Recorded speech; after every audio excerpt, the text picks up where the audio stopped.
नमस्कार। আপনারা দেখছেন সুস্থ জীবনযাপনের একটি compact channel healthy diet with tasty recipes.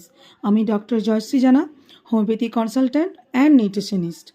2025 এর world health day 7th April, যেটা প্রতি বছরই 7th এপ্রিল এটা সেলিব্রেট করা হয়।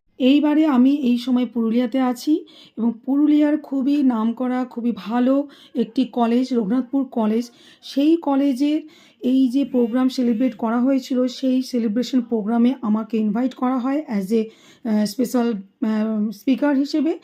তো আজ আমি সেই 8 এপ্রিল সেই দিনটি সেলিব্রেট করা হয়েছিল। আমি রঘুনাথপুর কলেজে গিয়েছিলাম এবং সেখানে সবার খুব আন্তরিক ব্যবহার আমার খুব ভালো লেগেছে এবং তারা যে এই প্রোগ্রাম সেলিব্রেট করেছেন এবং তার জন্য আমাকে ইনভাইট করেছে, তার জন্য তাদের সবাইকে আমার অসংখ্য ধন্যবাদ আমার তরফ থেকে। কলেজের কর্তৃপক্ষের তরফ থেকে আমাকে ফুল, উত্তরীয়, মেমেন্টো দিয়ে আমাকে সম্মান দেওয়া হয় এবং গাছের মধ্যে এটা একটা নতুন জিনিস দেখলাম, আমার খুব ভালো লাগলো।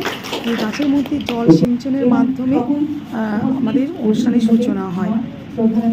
যদিও যেহেতু বাইরে আমার ভিডিওটা রেকর্ড করা হয়েছে, তো এখানে সাউন্ডটা একটু কম লাগবে। আপনাদের সবাইকে রিকোয়েস্ট করবো আপনারা একটু হাই ভলিউমে আমার আজকের এই স্পিচটি শুনবেন এবং আজকের এই স্পিচ যে সাবজেক্টের উপরে রিলেটেড, একটি ফিমেল কমপ্লেন ইউট্রাইন ফাইবার, যেটা এখনকার দিনে খুবই কমন প্রবলেম।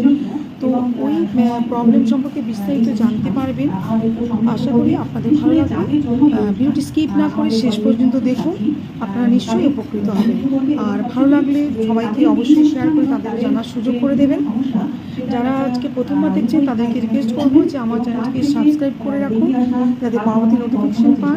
সুস্থ জীবনযাপন আমার চ্যানেলের সঙ্গে যুক্ত থাকলে আপনারা নিশ্চয়ই উপকৃত হবেন।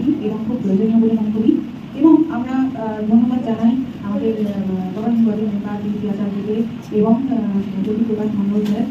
আমরা সমস্ত কাজেই তাদের সহযোগিতা পাই এবং উৎসাহ পাই। হ্যাঁ, আমাদের আজকের অনুষ্ঠানে শুধু ছাত্রীদের দেখেছি এই কারণে যে সমস্যাটা হচ্ছে নারী কেন্দ্রিক, কিন্তু আজকের দিনে নারী পুরুষ এই ভেদ রাখা বোধ হয় উচিত নয়। কারণ আমরা দুয়ে মিলে, অর্থাৎ নারী পুরুষ মিলেই আমাদের একটা সম্পূর্ণ সংসার সমাজ গড়ে তুলি। তাই প্রত্যেকেরই যোগদান এখানে প্রয়োজন। তবে বিশেষভাবে যেহেতু এখানে বয়সন্ধিকালের বিভিন্ন সমস্যা নিয়ে আলোচনা হবে, তাই হয়তো ছাত্রদের এক্ষেত্রে আমরা রাখিনি, কিন্তু সিনিয়র যারা আমাদের মেন মেম্বার অবশ্যই থাকতে পারেন। কারণ পরিবারে মা, বোন বা যে সম্পর্কিত মেয়েরা প্রতিনিয়ত তাদের সঙ্গে থাকেন, সমস্যার সম্মুখীন হন, তাদেরই এগিয়ে আসতে হয় এই সমস্যা নিরসনে।